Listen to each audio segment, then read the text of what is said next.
You ask Tiger to solve. This deals with linear equations with one unknown. The final result is c equals 857.5. Let's solve it step by step. Simplify the expression. Combine like terms. Group all constants on the right side of the equation. Subtract 6 from both sides. Simplify the arithmetic.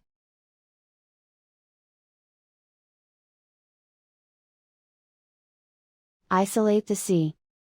Divide both sides by negative 0.08. Cancel out the negatives. Simplify the arithmetic.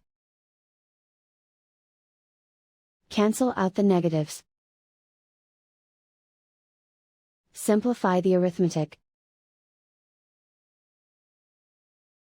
And so the final result is c equals 857.5.